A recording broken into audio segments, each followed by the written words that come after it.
Content warning. Some themes and subjects in this video might be distressing to some viewers. Remember that these videos are meant to be part of a fun, spooky series. If you are easily scared, grossed out, or do not like horror stories, please watch at your discretion. Hey everyone, it's Gloria, Shuri, Henry, and welcome to Glow in the Dark episode 3. This episode, like I said last week, is going to be very different from the first two. It is going to contain 4 paranormal experiences, all by members of my community, all of whom I met on Twitch first.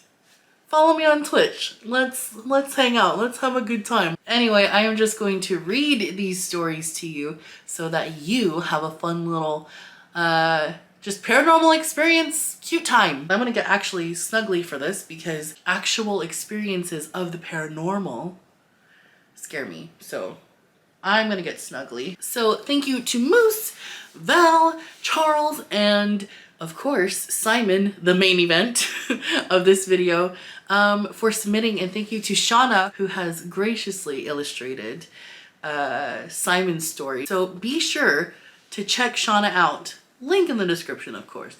Thank you very much. All right, I'm gonna be reading everything on my phone, just so you know. The first 3 I will be reading at you, and then the last one will be narrator voice. Did I even do my intro? Hi everyone, it's Gloria, Shuri, Henry, and welcome to Glow in the Dark episode 3. This one's different, la la la. So grab your snacks, get cozy, and enjoy the spookies coming your way. Ooh.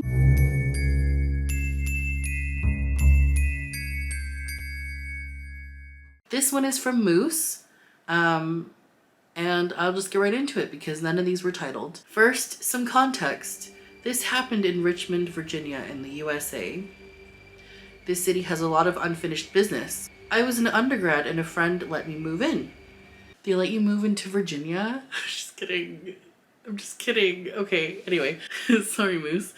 The Richmond style of houses are all very thin and super long. I lived in the furthest room on the 2nd floor with my own bathroom. When I was moving my stuff in, one of the boxes was on my shelf, and when I came back into the room, it was on my bed. Move out. Move out! My friend joked that it was the ghost, and they called her Lisa. I don't know. Don't tell me names!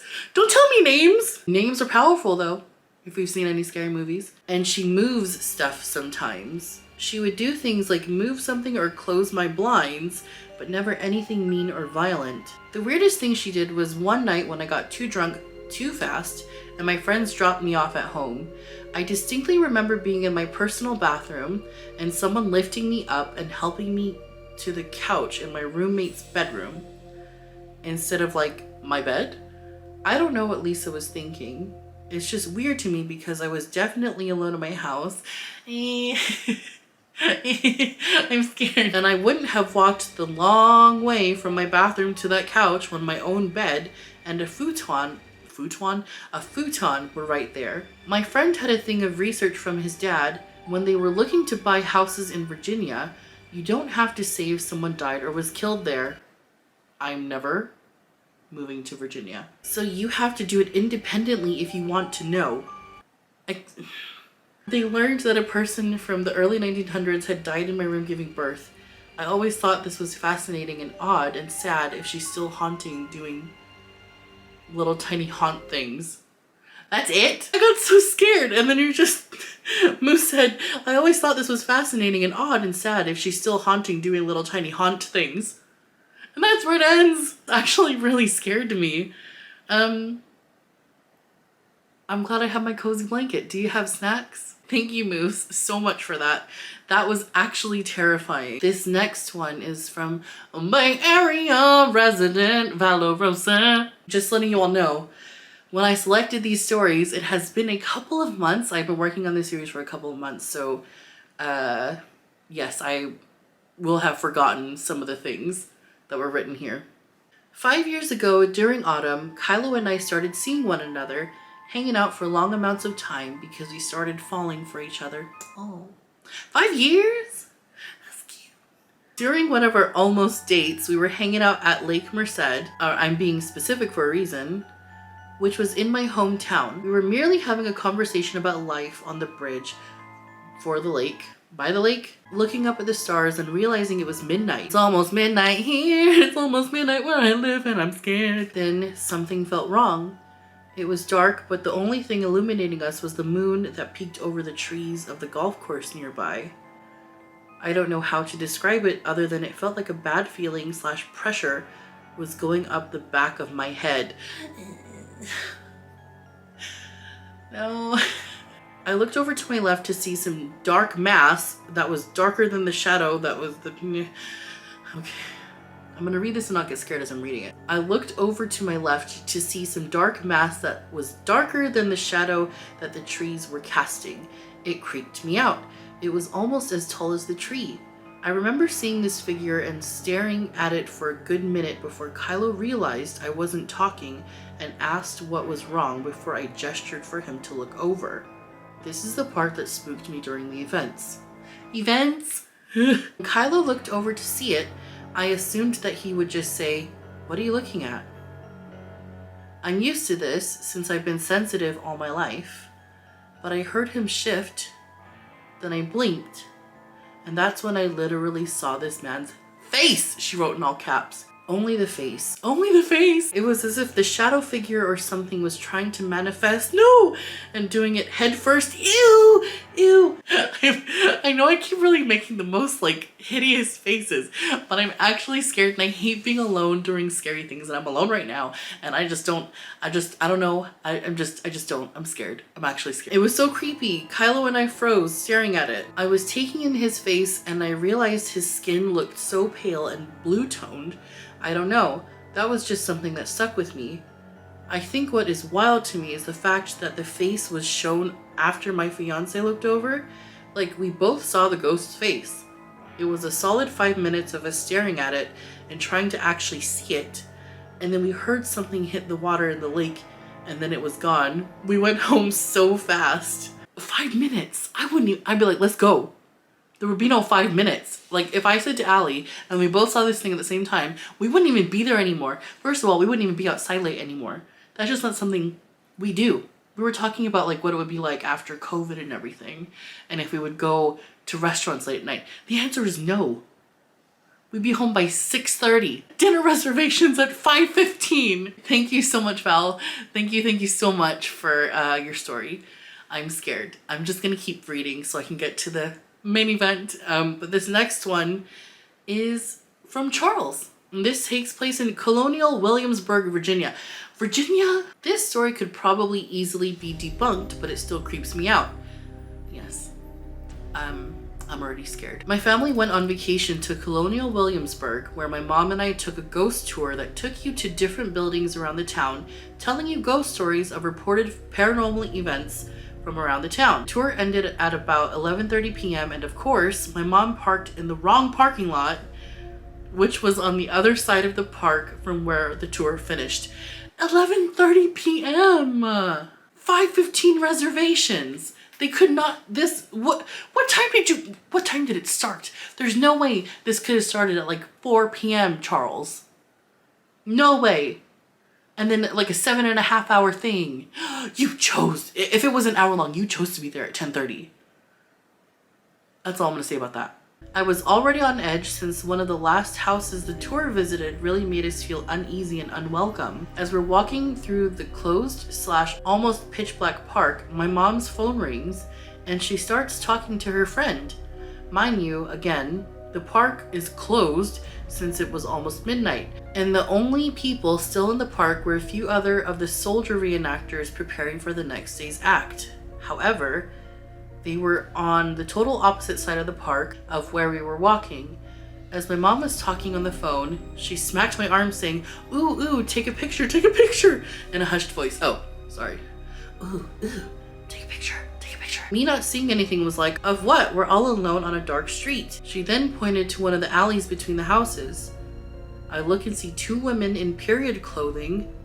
One was a red dress and one in a lighter color that was hard to make out in the dark. They were standing in between two houses, talking, it seemed. I remember the red dress very vividly since the last ghost story they told on the tour was about a woman in a red dress that used to work at the park who passed away only to be seen walking around the park / talking to her old coworkers after she passed, and then them learning the news that she passed the night before only after they had just talked to her. Oh my gosh, I have chills. Everyone, take a breath. Take a breath, shake your shoulders out. I don't know if anyone's like been going like this the whole time, but that's what I was doing. And just shake it out. Shake it out, it's fine, it's cute. Anyway, I ran up a few feet from my mom and took a picture. The flash goes off and I move the camera off of my face. The two women stop moving and slowly begin to turn their heads in unison and lock their eyes on me. They then turned back to each other and slowly walked behind the house into the pitch black. It still weirds me out to this day since the park had been closed for hours. There was no one in that part of the park and there was no reason to walk where they were going. Well, that's terrifying.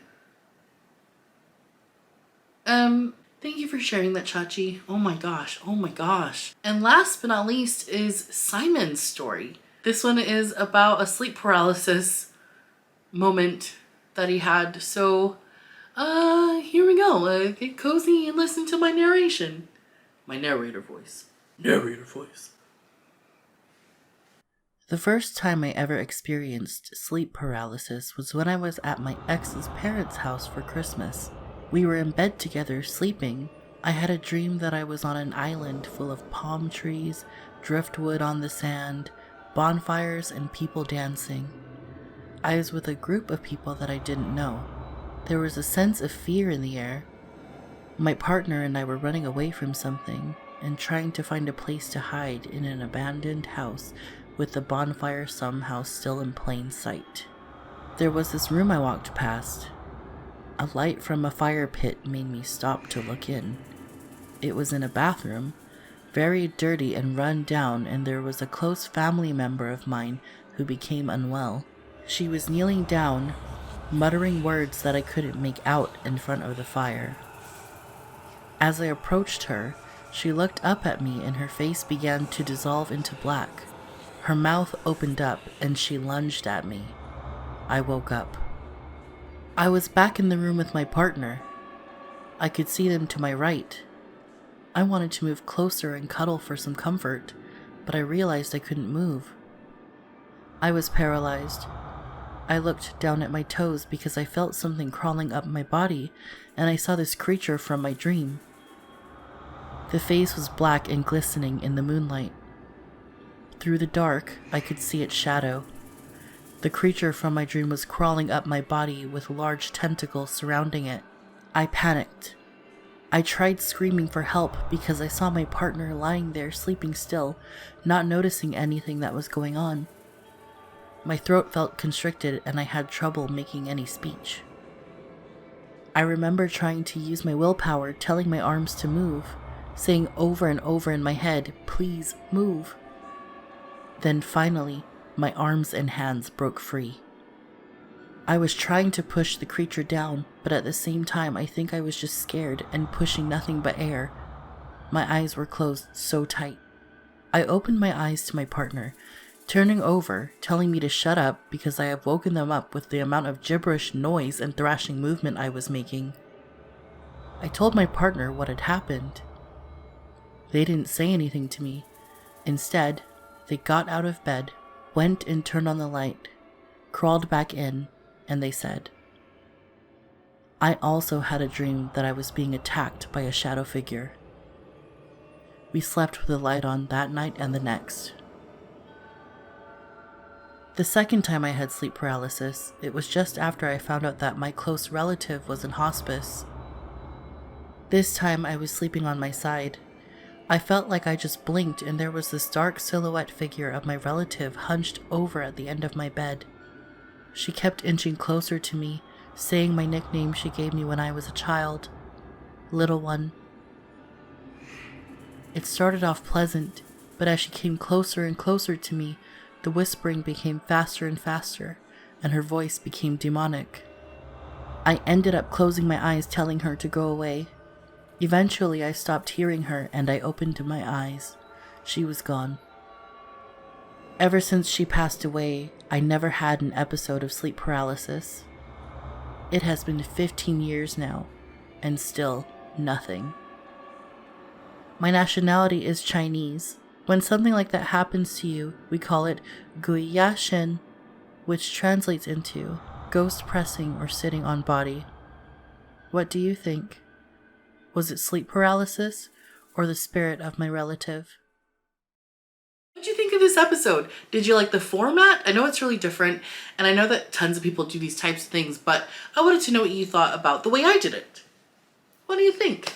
What do you think of this series? Thank you so much, Chache, Valarosa, Moose, and Simon for these stories. What did you all think of Shawna's drawings? They're so freaking creepy. And I know if anyone was gonna draw a freaking sleep paralysis scary thing, it would be Shawna. It would be Shawna. And I really hope that I pronounced Guyashin correctly. Please tell me if I hadn't, and I'm really sorry if I didn't. I tried. If you would like behind the scenes stuff, outtakes, there will be outtakes. There will be outtakes. I'm just letting you know right now, there are definitely going to be outtakes. Seeing all the really ugly art prompts that I did and comparing them to what I got back, which is the amazing stuff you've seen in these videos so far. Commentary free versions of these stories, please check out my Ko-fi. There's a link in the description, and it would really help me out. If you enjoyed and even want to do a one-time tip, that is also something you can do. Check it all out down below. Anyway, I will see you next week for the finale. It is something I have written.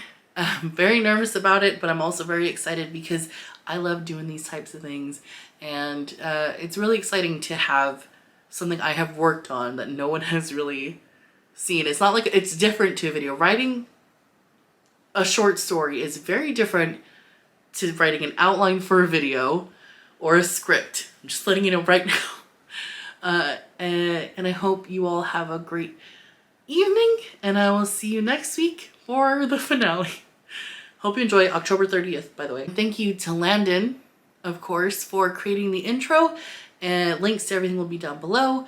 I will talk to you guys louder for the finale, or no, I will see you next, I'm nervous. I'll see you next week for the finale on October 30th, same time as these other videos have been, and I will see you guys later. Have a great day. Bye.